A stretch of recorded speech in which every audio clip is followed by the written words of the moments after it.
It's now my pleasure to introduce to you tonight's commencement speaker. Doug Elmets has nearly 4 decades of public affairs experience in government, business, and politics, including several years as a spokesman in the Reagan administration. His White House roles included spokesman for domestic issues and speechwriter in the Office of Political Affairs. As the founder and president of Elmets Communications, which he started in 1996, Doug's clientele reflect a broad spectrum of interests, including trade associations, Fortune 500 companies, municipalities, nonprofits, and Native American tribes. Active in philanthropy, Doug serves on the board of directors of Eschaton, the largest nonprofit community-based organization serving seniors in Northern California, and is the former chairman of the board of directors of KVIE Television, Sacramento's public television station. An Emmy Award-winning producer for the documentary Defending the Homeland, Native American Veterans in the United States Armed Forces, Doug provides regular political commentary for CNN, MSNBC, National Public Radio, The Today Show, and Good Morning America. A native of Des Moines, Iowa, with a BA with honors from the University of Iowa and an MBA from the University of Southern California, joined tonight by his wife, Pam. Please join me in welcoming Doug Elmets to the podium.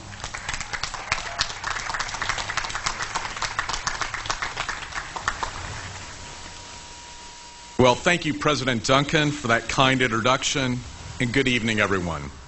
It's a beautiful night here in Rockland, and as you prepare to accept your diplomas and ride off into the sunset, you're probably asking yourselves, who the heck is this guy, and why is he speaking at my graduation? Well, believe it or not, I'm wondering the same thing. All I can figure is that Jon Snow was too busy riding dragons and fighting the Great War, or that Beyonce got food poisoning. And that's when President Duncan needed a stand-in, and I just happened to pick up the phone. In all seriousness, I have a hunch that I was invited here because of an experience I went through in 2016, which I'd like to quickly share with you now. If you recall, we had an election that year, and the Republican Party nominated a man who would go on to become our president, Donald Trump.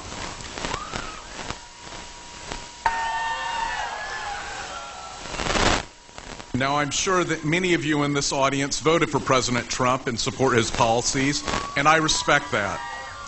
And I want to assure you that this speech is not about politics, even though I will touch upon that to make my point. So thank you for bearing with me. I'm a lifelong, die-hard Republican. In the 1980s, I worked in the White House for Ronald Reagan, and in 2015, I raised over $300,000 to place a statue of President Reagan at the state capitol in downtown Sacramento and the Ronald Reagan Presidential Library in Simi Valley. I have always believed in fiscal conservatism and the other core values of the Republican Party.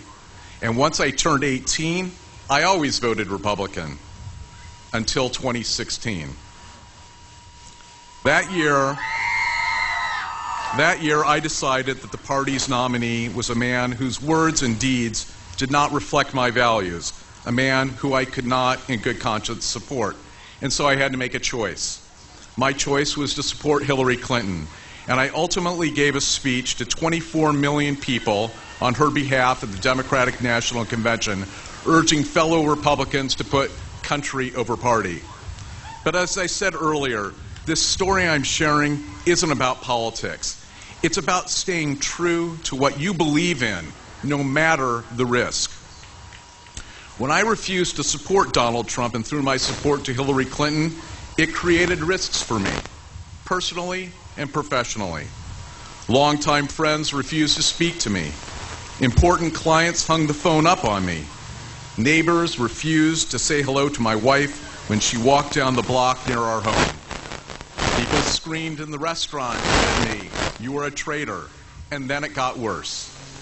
My family received death threats, and one caller said he hoped that my wife and daughters would be raped and killed by illegal immigrants. Why am I sharing this story? Because even with all of that, even with all of the hate and fear and stress we went through, it was worth it. I felt proud of my choice, and I felt good about following my heart and values.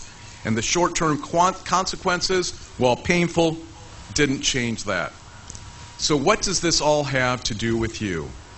Well, each one of you graduating today stood up for what you believe in. You stood up for the prospect that investing in your education is a priority, an important commitment that you have fought hard to keep. Many of you paid dearly to get to this moment. Perhaps you're a working mom who had to squeeze in classes between a job or two and the joys and challenges of parenthood. Perhaps English is not your first language and you had to overcome the extra challenge as you completed your coursework. Perhaps you're paying your way through school, and although you couldn't absorb the hefty cost of a four-year college, you knew that a degree from Sierra College would give you an important leg up in life. Whatever your path has been, you all have stayed true to yourselves and kept your commitment to learning to get this point. But I also urge you, don't stop now. Don't stop now, because as you move forward in life, you will need that same strength and determination and belief in yourself more than ever. Today's world is a complicated place, a fast-paced, ever-changing place, an intimidating place. And as you seek your role in the world and as you find ways to contribute, you will encounter countless challenges, and inevitably you will experience failure. As you weather the storms, stay tuned to the voice in your head. Stay connected with your heart and with your values. Don't be afraid to get uncomfortable in pursuit of your goals, because it's not about being perfect, it's about effort. And when you integrate effort into your life, transformation happens. And that, in my estimation, is how success is measured. Along the way, if you stand up for yourself and your beliefs, good things will come. Now, as President Duncan said, I'm a business owner with nearly 40 years of experience in public relations and marketing. And I'd like to share just a few practical tips that I hope you will find useful as you move into the next phase of your life, which for many of you will be venturing out onto a career path. First, whenever possible, pursue work that you're passionate about. Second, build a resume and a LinkedIn account that showcase not just your experience, but what's unique about you and how you would make an employer's company better. Third, develop a 30-second speech that explains to people in clear terms who you are, what you want, and why. Fourth, practice that 30-second speech repeatedly on friends and family until you've got it down cold. Why? Because you never know who you're going to meet standing in line at Starbucks, and it might just be someone who could have a decisive impact on your life. The message here is simple. Be ready to seize opportunities wherever they arise and always have a compelling story to tell about yourself, your accomplishments, and goals. Okay, enough of that. This is a big day, perhaps one of the biggest days of your life. You've made it to this milestone, and the reward is words on your resume that no one can ever erase. Sierra College graduate.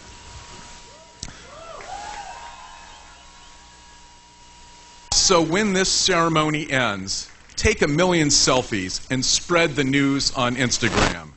In fact, I'm going to start by capturing my selfie with the class of 2019.